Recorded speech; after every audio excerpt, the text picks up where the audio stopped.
Why is it that Chris Rock is seemingly scared or is never interested in making his white counterparts the butt end of the joke and making them uncomfortable? Michael Jackson's nephew came out swinging and had some things to say to Chris Rock after Chris Rock compared Michael Jackson to R. Kelly in his latest Netflix special. So here's what his nephew Taj Jackson had to say. He says, "Chris Rock has used my family as punching bags for his entire career, yet I'm supposed to feel bad for him getting slapped and humiliated on the Oscars? After seeing a new clip of him attacking my dead uncle in the first 5 minutes of his Retaliation I'm Still Relevant special, I have 3 things to say. What did my family ever do to warrant these decades of harassment and your constant bullying disguised as jokes? 2, just because you were bullied early on in life doesn't give you the excuse to bully others now. 3, thank you, Will Smith." And Not thank you, Will Smith.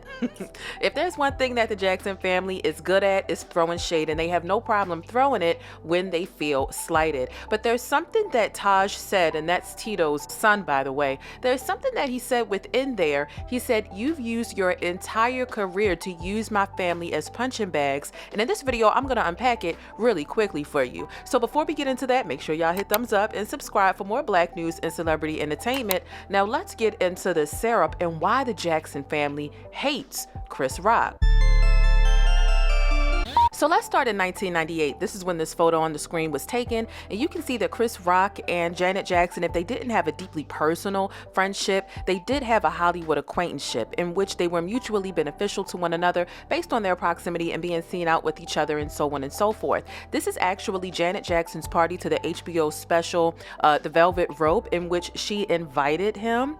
And I think she felt blindsided when she became the butt end of his joke after her Super Bowl disaster. We all know what that was. A lot of people started calling it Nipplegate, right? And so there was a time when Chris Rock went after Janet Jackson. There was a time where he went after Jermaine in his stand-up. He obviously recently went after Michael Jackson, but he took a dig at Michael Jackson also way back when he was a big Prince fan. If you don't know, way back in the day, there was this rivalry between Prince and Michael Jackson. And Chris Rock chose the side of Prince, and he was such a hardcore Prince fan. His fandom began when he was younger.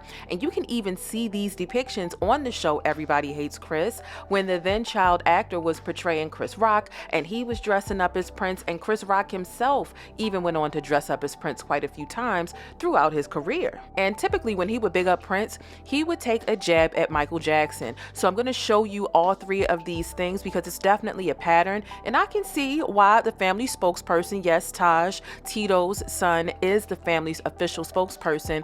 I can see why he feels like Chris Rock has targeted his family. So here's the clip of him making fun of Janet Jackson. I did some joke about Janet Jackson whipping out her breast at the Super Bowl. It's not like I have a no apology policy. I understand people get mad, especially when you talk about them. Am I going to apologize to Janet? I would, on some level, I'm sorry. But on the other level, it's literally my job. Like, you whipped out your breast at the Super Bowl. Like this is what I do. So when you see her, she's kind of like, I'm waiting for that apology. I get shade like you would not believe. Like, wow. Here's the clip of him making fun of Jermaine Jackson. What the f is up with Jermaine? Is it me or is Jermaine the greasiest nigga you ever seen in your life? What the f? So let's take a look at what he recently said about Michael Jackson in his latest Netflix special, and then I'll take you back to 2014 when he took an unprovoked jab at Michael. You know, like the kind of people that play Michael Jackson songs but won't play R. Kelly.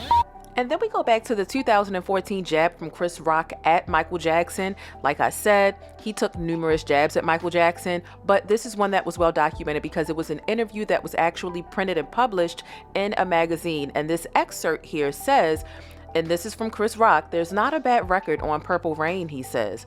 "Thriller is allegedly the best album of all time, and that has at least 2 bad songs on it. There's no bad song or Baby Be Mine on Purple Rain." So I 100% understand why the family keeps their distance from Chris Rock, because why do they always have to be the butt end of the joke? The topic of discussion was not about Michael Jackson, so why did he catch a stray, and why does he go out of his way to put down Michael Jackson when he's talking about his idol, Prince? Rolex on your wrist, a plain Jane. Now keep in mind, there is more context around those jokes in the series of clips that I just played, and I obviously can't play the full thing in its entirety for copyright purposes, but I will pin them to the very top of the comment section down below. And I'm anxious to know how y'all feel about this, but my whole thing is this. Let me know how you feel about it down below in the comments. They were friends. This is the main denominator here. They were friends, or at the very least buddies, work buddies. It was mutually beneficial for them to link up inside of work and work on a couple of projects and outside occasionally. And so I think that there was a level of betrayal on both fronts. That's why I say the main denominator between Will and Jada, and also with Janet Jackson.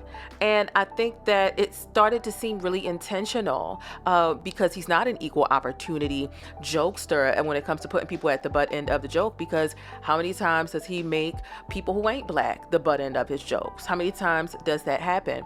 And I don't think that Chris Rock had any grace for Janet Jackson, because hey, he hadn't reached the most humiliating moment of his career yet, but Janet Jackson did, and that's what he decided to use as material.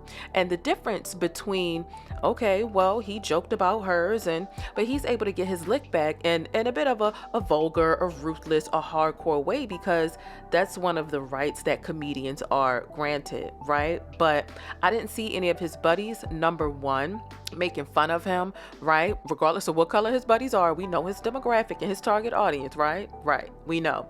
So I didn't see any of his buddies making him the butt end of the joke, his comedian buddies, but he definitely got his lick back to Will Smith, right? Based off of a physical assault. And so I think a lot of people would say it's warranted. It just came a whole year later.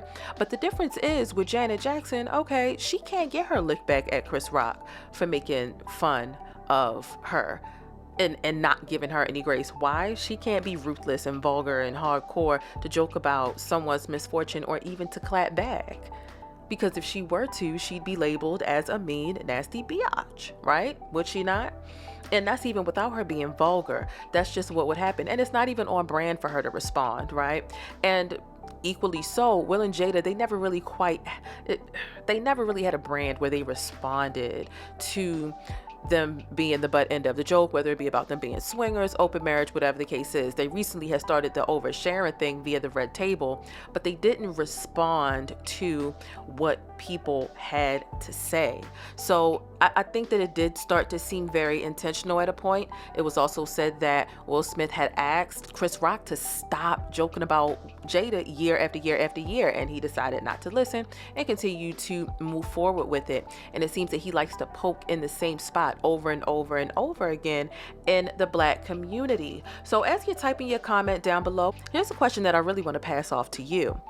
Why is it that Chris Rock is seemingly scared or is never interested in making his white counterparts the butt end of the joke and making them uncomfortable, whether it be once or repeatedly, and poking in the same area over and over and over again? Let's just say this is one of his male counterparts of no color. Would he feel comfortable making fun of that man's wife year after year, even after being asked to stop and proceeding still? Why or why not? All right, everybody, make sure you keep it sticky and real down below in them comments. I can't wait to hear what you think about it. And well, that's all the time I have today. I'm thePLAINESTjane. I serve syrup in the form of black news and celebrity entertainment. Do me a favor and hit thumbs up on your way out. Don't forget to subscribe, and I'll catch you in the next video. Deuces.